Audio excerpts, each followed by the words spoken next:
Vidéo. Une question pour Verdon. Qu'est-ce qui fait la force de l'équipe béninoise qui a réussi à tenir tête au Ghana, au Cameroun et au Maroc? Merci. Bon, je dirais que l'utilisation de la VAR est un plus pour le football, à mon entendement, parce que ça vient corriger des injustices par moment, quoi. Donc, moi, je le vois comme un effet positif. Après, un jour, ça peut vous servir, un jour, ça peut vous desservir. Mais je crois que fondamentalement, c'est une bonne avancée pour le football en général. Et bon, j'ai pas d'autres supputations sur ce qui va se passer. J'espère juste que ça va fonctionner jusqu'au bout. Et qu'il n'y aura pas de problème technique. Olivier? Ouais, la force du Bénin à l'heure actuelle, comme je vous ai dit, c'est plutôt le collectif. On sait que sur le papier, on n'a peut-être pas la meilleure équipe d'Afrique, mais en tout cas collectivement, je sais qu'on est très très fort et on va être très très dur à bouger. Et je pense qu'aujourd'hui, dans le football, le collectif, c'est le plus important. Du coup, on a des valeurs qu'on va garder. Et puis voilà, pour moi, c'est notre force actuelle. Ok, après une dernière question. Bonjour, coach Sodetia Magrou, Futur Média. Bonjour. Alors, je pense que Salif avait déjà abordé la question concernant Khaled. Certes, vous perdez Khaled, mais vous allez avoir le retour de Saïd. Est-ce que vous pensez qu'il va faire l'affaire? Qu'il pourra remplacer Khaled? Qui? Saïd. Saïdo. Saïd? Oui. Qui va signer son. Qui va signer, oui, Saïdo, qui va signer son retour.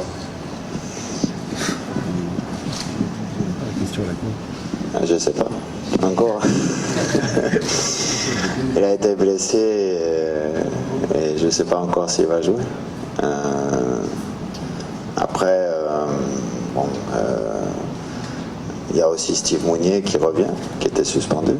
Donc voilà, c'est aussi, on récupère des joueurs, en tout cas un. Et bon, comme je l'ai dit tout à l'heure, je vais remarcher sur la même route, quoi, au niveau de la réponse et parler de Khaled. Voilà. Moi, j'ai beaucoup de regrets par rapport à cette expulsion, quand même. Je le dis aujourd'hui parce que j'ai pas l'habitude de m'exprimer sur l'arbitrage. Et même après le match, je ne me suis pas tellement exprimé sur le sujet, quoi. Mais c'est une expulsion qui est regrettable pour moi. Je pense que il y a un gros manque de psychologie, quoi, de la part de l'arbitre sur ce match-là. Une dernière question? Ok, bien, merci. C'est la fin de notre conférence de presse avec la Guinée et avec le Bénin. Nous souhaitons une bonne chance à cette équipe béninoise. Merci.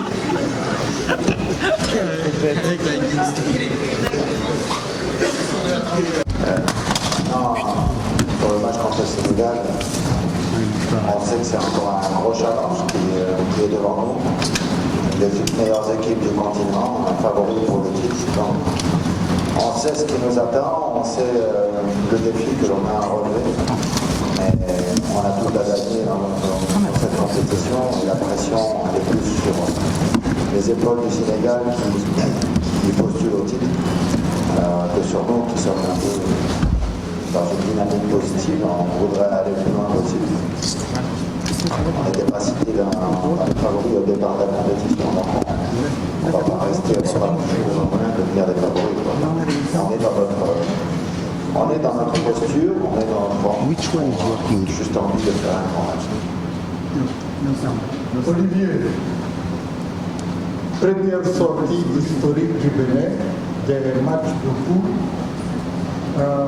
Connaissez-vous cette équipe du Sénégal? Pensez-vous que vous êtes capable de continuer dans la compétition? Oui, nous avons première sortie historique. C'est vrai que ce qu'on a fait, c'est quelque chose de grand. Après, on ne peut pas s'arrêter là. Je pense que personne ne nous attendait ici. On a créé la surprise et on a montré à l'Afrique entière de quoi on était capable. Je pense qu'aujourd'hui, maintenant, on doit faire personne. Je connais cette équipe du Sénégal, oui, bien sûr. Je sais qu'ils ont de très bons joueurs en face. Individuellement, ils ont de grosses qualités. Mais je pense que collectivement, on sera plus fort. Parce qu'on a démontré que voilà, individuellement, ça ne suffisait pas. Et ça va être un match compliqué face à un très grand joueur. J'ai confiance en mon équipe, j'ai confiance en mon groupe et je sais qu'on ne s'arrêtera pas demain. Merci. Question?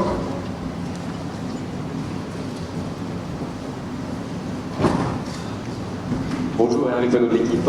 Michel, dans quel état se retrouvent les joueurs aujourd'hui? Parce que vous avez quand même beaucoup puisé, et puis comme tu le disais, vous n'étiez pas favori. Donc j'imagine que physiquement, maintenant, ça commence à peut-être un peu à peser dans les jambes. Et puis Olivier aussi, pour donner son ressenti de joueur. Je dirais qu'on a eu un laps de temps très court entre le dernier match de poule et le 8e de finale, et on a bénéficié d'un laps de temps un peu plus long, ce qui, je pense, nous a fait du bien, parce qu'on a dépensé beaucoup d'énergie lors de nos matchs, donc ce repos était salutaire, ça nous a permis aussi, je pense, de décompresser un tout petit peu. Maintenant, pour nous, il s'agit de se remettre dans la compétition et d'aborder ce match avec l'état d'esprit qu'il faut et les vertus morales que l'on a développées jusqu'à aujourd'hui. Olivier? Oui, après je pense que tout ça, plutôt ça va jouer au mental, parce qu'on a enchaîné beaucoup de matchs en peu de temps, et avec ce qui se passe pour nous, mentalement on doit être prêt. On sait qu'on ne doit pas lâcher, et je pense que malgré l'enchaînement des matchs et les jambes un peu lourdes, on l'oublie avec notre tête et avec ce qui se passe en gagnant des matchs comme ça, enfin en tout cas, en ne perdant pas et après avoir obtenu cette qualification pour les cartes, tout ça, ça va jouer au mental.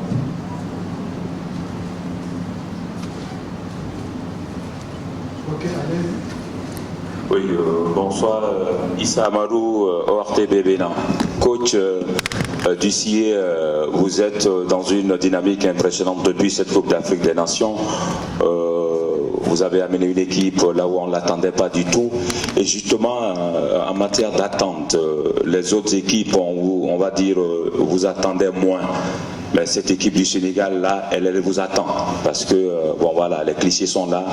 Comment justement faire face à une équipe, on va dire, qui sait qui on est, une équipe qui vous a découvert déjà dans cette compétition?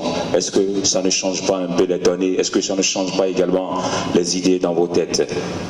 À Olivier Verdon, je demanderais quel est aujourd'hui, on va dire, le moral au niveau de la troupe. Est-ce que c'est le même état d'esprit qu'à la veille des autres matchs déjà joués par les écureuils? Merci.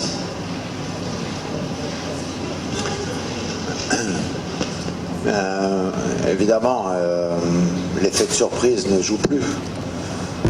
Donc c'est une donnée aussi dont on doit tenir compte, mais bon, c'est logique, on le sait, plus on avance dans une compétition et plus les adversaires, si on est là, c'est pas par hasard, donc ça veut dire aussi que quelque part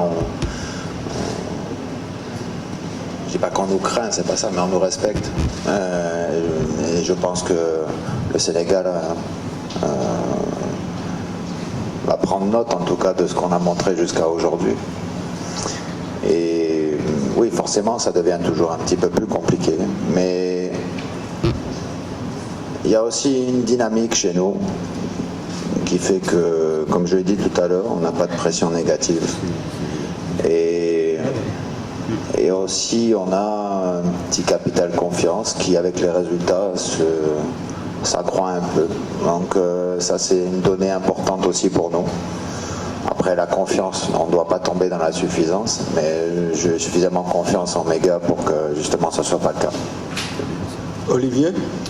Oui, après, moralement, on doit être bien, parce que je pense, avec ce qui se passe pour nous, on ne peut que être bien. Si on aurait dit que le Bénin aujourd'hui sera en quart de finale de la CAN, je pense que pas grand monde y aurait cru. Du coup, pour nous, c'est que du positif. Mais comme il a dit le coach, on n'a pas envie de s'arrêter là. L'état d'esprit à la veille de ce match, il ne change pas. Tout le monde est très concentré. On a tous l'envie de bien faire et montrer qu'on est capable encore de réaliser de grandes choses. Comme je dis souvent, il faut avoir le cœur chaud et la tête froide. Et je pense que tout le monde dans ce groupe a le même état d'esprit. Fatima Silla de la 2STV. Coach, à quel genre de match vous vous attendez contre cette équipe sénégalaise? Tactique ou physique? Ma deuxième question, quelle lecture faites-vous de cette équipe sénégalaise? Les deux.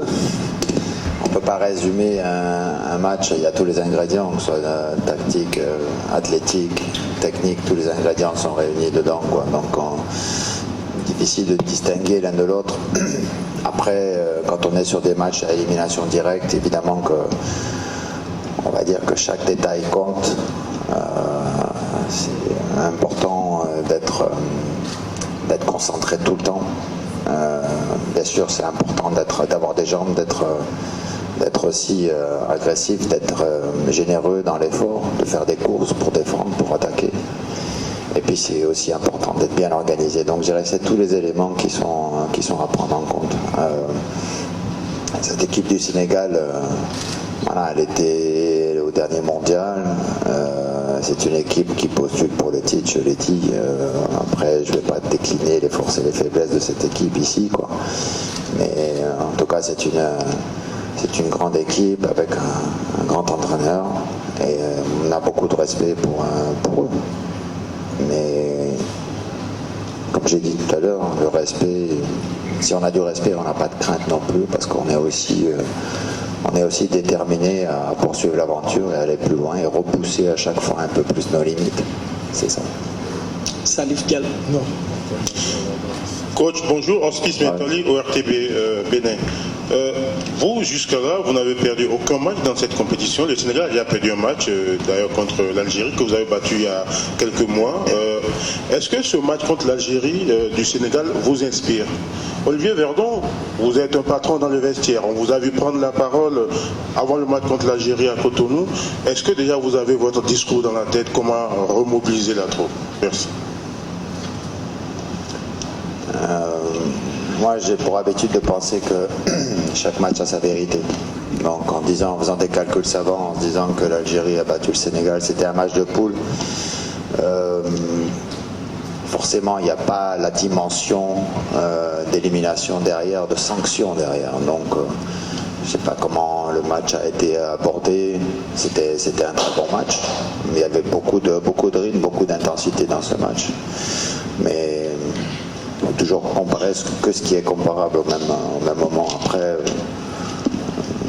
on vous a rappelé qu'on a battu l'Algérie à Cotonou, c'est loin, c'est derrière nous, quoi. Même si c'était un match fondateur pour nous, mais c'est derrière nous. Olivier?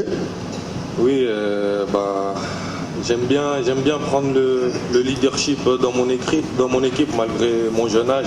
Parce que je pense que maintenant dans le football, il n'y a pas d'âge pour pouvoir s'imposer. Mais ce discours, non, il n'était pas forcément préparé. Je pense que c'était plutôt sur le coup. J'avais envie de transmettre ça à mes coéquipiers. Mais je pense qu'à l'heure d'aujourd'hui, j'ai même plus besoin de parler parce qu'on est tous dans le même état d'esprit. Franchement, on a un groupe magnifique. Et je pense que tout le monde tire le meilleur de lui-même pour essayer de donner le maximum sur le terrain. Du coup, on verra demain, mais en tout cas, c'est pas préparé. Salif Diallo de l'agence de presse sénégalaise. Je m'adresse au coach. Coach, félicitations d'abord pour votre parcours.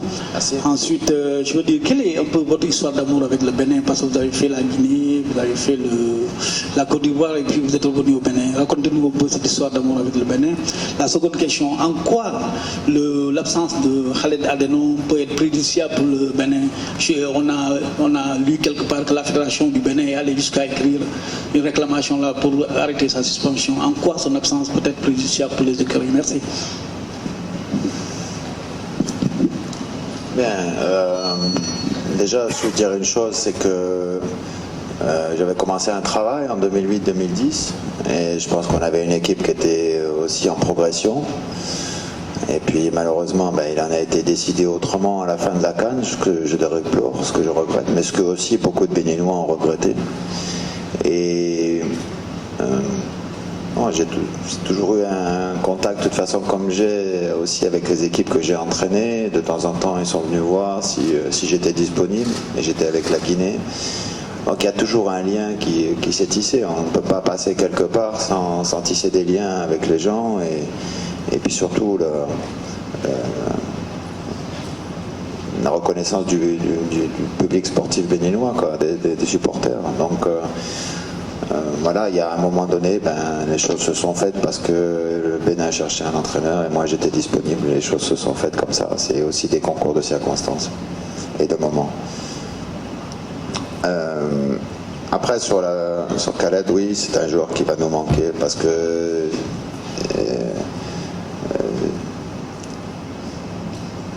d'abord il a fait une très très bonne CAN jusqu'à aujourd'hui. Et il a été très important dans le dispositif défensif. C'est un joueur qui a de l'expérience, qui sait aussi parler à ses partenaires de la défense. Donc oui, c'est un pion important qui va nous manquer, mais jusqu'à présent, on a déjà eu à se passer de joueurs importants et on est avancé quand même. Donc on va juste souhaiter que collectivement, justement, chacun élève encore un peu plus son niveau de jeu, au niveau de concentration, et pour compenser cette absence. Bonjour coach, Ibrahim Mboup, RTS Sénégal. Pour la première fois en phase finale de Cannes, la VAR sera utilisée demain. Est-ce que vous avez des... Aucun match gagné jusqu'à présent, mais le Bénin se trouve en quart de finale. Est-ce que vous comptez faire votre première victoire contre le Sénégal? Bien. C'est votre lecture. Moi, j'aurais envie de dire aucun match perdu. Donc, c'est une autre vision des choses. Surtout